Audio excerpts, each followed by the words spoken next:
welcome to Let's Talk Spoop.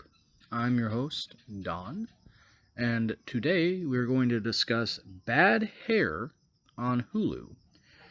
This is a Hulu original, and I was watching anime on Hulu, and a commercial for this came up, and it sounded interesting to me, so I decided to watch it.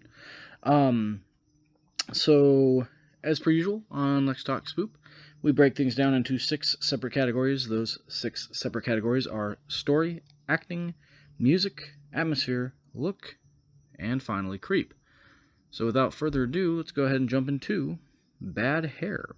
So it opens up with this 2 black girls, and one of them's like, I think she's dyeing her hair maybe, and her scalp gets badly burned. She actually gets like a permanent scar from it. And then we fast forward to her as an adult.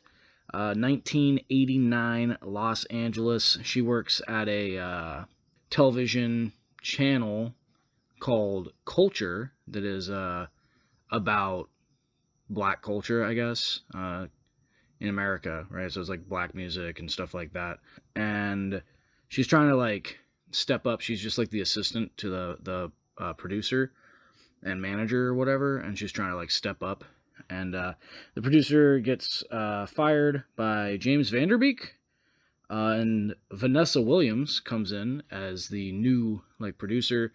The main character, Anna, pitches her this idea about how to change the channel to make it more catchy, more edgy, more amazing.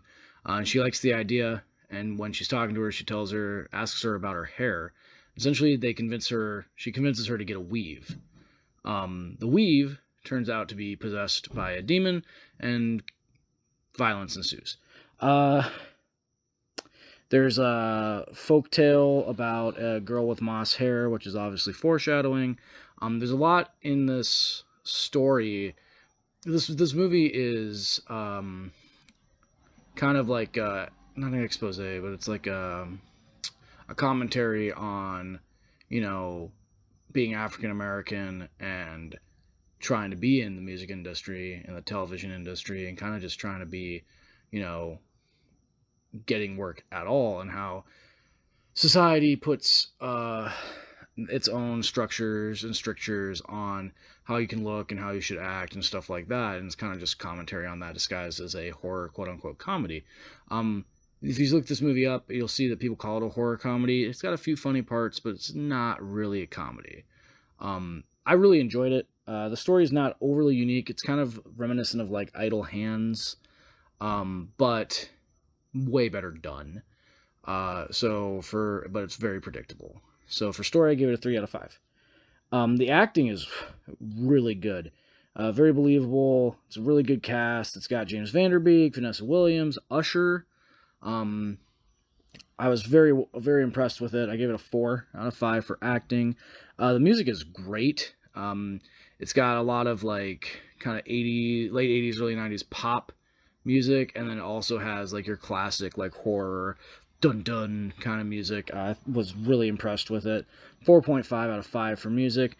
The atmosphere, it's very riveting. Even though the premise is somewhat silly, right? And a woman's weave goes on a killing rampage.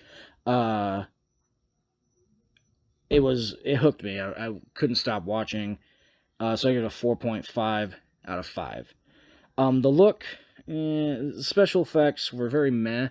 Nothing really too special about the special effects. However, the costumes and the hairstyles and really how they addressed all of that was just spot on. And I loved it, the look of this movie, just because of the time in which it was set. So I gave it a 3 out of 5 for look. And then Creep, this is not a scary movie. There's a couple of jump scenes, but for the most part, it's not really a scary movie. As I said earlier, it's really more of a commentary, disguised as a horror film, but really well done. But anyway, for Creep, 2 out of 5, not scary. So we tally up all of our scores, and you get a 3.5 out of 5 for Bad Hair on Hulu. I really enjoyed this movie. I strongly recommend it.